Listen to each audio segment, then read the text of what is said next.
Vị trí của Lâm Canh Tân trong các chương trình tập kỹ đã gây ra những cuộc bàn tán sôi nổi. Đôi mắt của anh ấy đờ đẫn và khuôn mặt hốc hác. Anh ấy hoàn toàn gầy gò và mất dáng. Bộ phim có tên Walking with the Phoenix đã cho phép Lâm Canh Tân, người đang vật lộn để trở thành người nổi tiếng, quay trở lại thời kỳ đỉnh cao trong sự nghiệp của mình. Trong mạch phim cổ tích năm nay, Lâm Canh Tân chắc chắn là người xuất sắc nhất.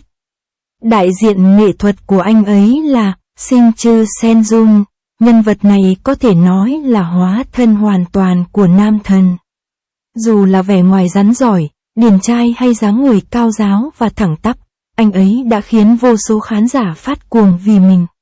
Có thể nói, Lâm Canh Tân đã một mình đảo ngược gu thẩm mỹ dị dạng của các nhân vật nam chính yếu đuối trong truyện cổ tích. Các nhân vật nam chính trong truyện cổ tích phải cao lớn và cứng rắn như Lâm Canh Tân, mang đến cho người ta cảm giác an toàn trọn vẹn. Thật không may, khoảng thời gian vui vẻ không kéo dài được lâu. Trong khi nhiều người vẫn bị vẻ đẹp của Lâm Canh Tân mê hoặc, thì một chương trình tập kỹ đã khiến anh vỡ mộng khi chương trình tập kỹ Cat in the Box được phát sóng. Lâm Canh Tân đã xuất hiện trong chương trình của trò chơi đã gây ra một làn sóng thảo luận sôi nổi. Trong phim, Lâm Canh Tân không có thân hình cân đối như trong Walking with the Phoenix, thay vào đó, anh ấy gầy đi trông thấy mỏng hơn nhiều. Bạn phải biết rằng Lâm Canh Tân cao 186cm và có thân hình to lớn, nhưng khi ngồi cùng Chen He, anh ấy trông nhỏ hơn Chen He rõ ràng. Điều này cho thấy Lâm Canh Tân đã trở nên gầy đi như thế nào. Tuy nhiên, so với thân hình gầy gò của mình thì mị lực và nghị lực của Lâm Canh Tân cũng không hề tốt.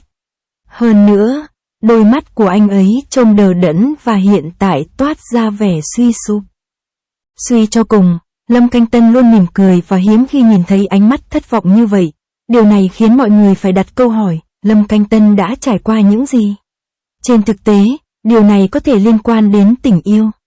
Ngày chương trình tập kỹ của Lâm Canh Tân được ghi hình chính xác là thời điểm mối quan hệ của anh với Sirui bị bại lộ. Rất phổ biến, vì mối quan hệ của Lâm Canh Tân bị vạch trần nên nhiều fan CP không thể chấp nhận, đến mức cư dân mạng đổ xô vào khu vực bình luận để chửi bới, cáo buộc Lâm Canh Tân không tử tế và cãi nhau với CP với Triệu Lệ Dĩnh khi họ đang yêu nhau. Rõ ràng là có điều gì đó không ổn với tính cách của anh ấy. Ban đầu, anh ấy đã thu hút được một làn sóng lưu lượng truy cập với du lịch cùng Phượng Hoàng, nhưng anh ấy không ngờ rằng do bị lộ chuyện tình cảm của mình, Lâm Canh Tân đột nhiên trở thành mục tiêu chế giễu của cư dân mạng.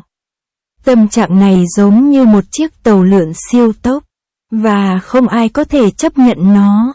Vì vậy, khi các khách mời trong chương trình nói về việc theo dõi các xu hướng và chủ đề nóng hổi trên Internet, Lâm Canh Tân đã tự cười nhạo mình, gió thổi vào tôi rồi.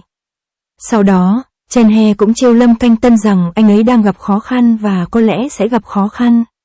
Khoảng thời gian khó khăn, người ta nói rằng tình yêu xuất phát từ trái tim. Đối mặt với làn sóng chửi bới trên mạng, trái tim của Lâm Canh Tân rõ ràng đã tan nát, nên ánh mắt và thần thái trông hốc hác, thoạt nhìn cả người dường như mất mặt. Anh ấy trông giống như bơ phờ, mệt mỏi và thiếu năng lượng. Điều này đủ cho thấy Lâm Canh Tân đang phải chịu áp lực rất lớn khi đối mặt với vô số cuộc tấn công mạng.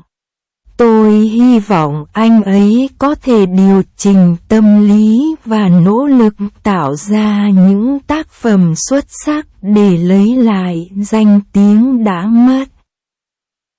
Có một tương lai đầy hứa hẹn. Đồng thời, tôi khuyên người hâm mộ CP nên theo đuổi các ngôi sao một cách hợp lý và không nên ràng buộc Triệu Lệ Dĩnh và Lâm Canh Tân với nhau chỉ vì họ quá ám ảnh với phim truyền hình. Họ chỉ là đối tác làm việc bình thường, và việc yêu nhau gần như là viển vông. Vì vậy, người hâm mộ CP nên thận trọng với việc vui chơi không có hại gì. nhưng quá ham mê sẽ gây rắc rối cho bản thân và người khác. Vui lòng để lại lời nhắn ở phần bình luận bên dưới để cùng thảo luận.